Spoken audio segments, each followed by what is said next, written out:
Hello, today we're going to be talking about periodic sentences. Periodic sentences are related to loose sentences, but they're essentially the opposite in their approach to where they will put the subject and verb.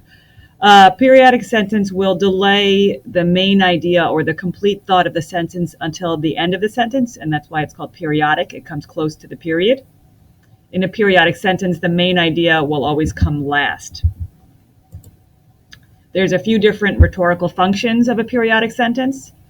The periodic sentence is somewhat on the rarer side. It's used mostly in speeches, or it used to be more used in speeches, but it still is used today in writing. It is still used in speeches as well, and when we're reading literature. So it's useful to know, though we tend not to necessarily speak in that way. An occasional periodic sentence is not only a really dramatic tool to use, but it can be very persuasive as well. One of the main reasons that people will use a periodic sentence is when they're dealing with an audience that might be reluctant to accept the speaker's point of view or the writer's point of view. As a result, they, instead of using a loose sentence, which will usually directly state the point of view right away and can often turn off a reader. For example, if I was making an argument about the death penalty and I said, the death penalty should never be allowed, and that is because right there, I might have turned off someone who believes in the death penalty.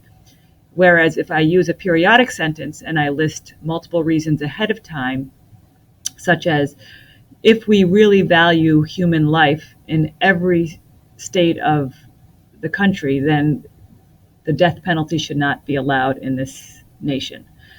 By stating my reasoning first, what might happen is that someone who's a reluctant person in accepting the idea of banning the death penalty might listen to me more because they believe in valuing human life overall.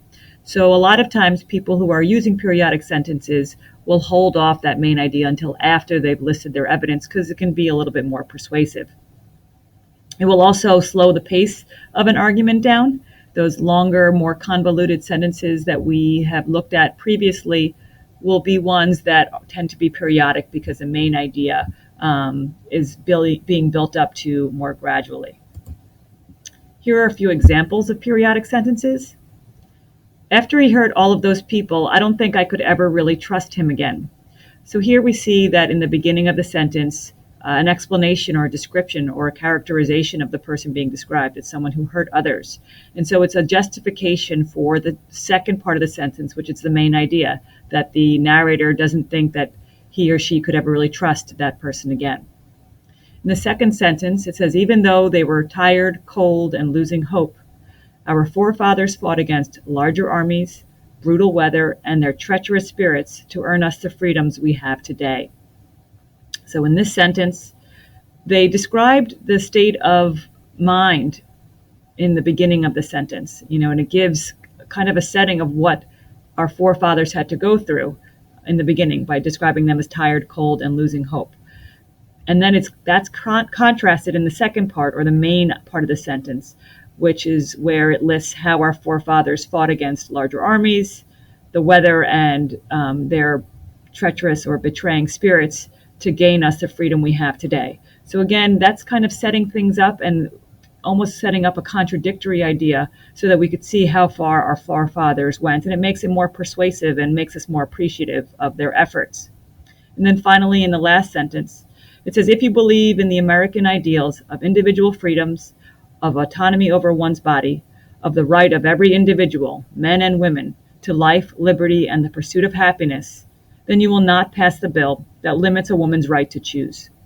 So in this sentence, once again, the writer has listed their arguments against passing the bill in the first part of the sentence. And if you look at those ideals, those of individual freedom, of having control over your own body, and of the right for everybody to live a life of liberty and happiness, then you guarantee or you make it more likely that someone is going to listen to you further, even if they disagree with the second part of your sentence. So again, it's introducing the arguments ahead of time before stating the claim toward the end of the sentence. So these are some examples of periodic sentences.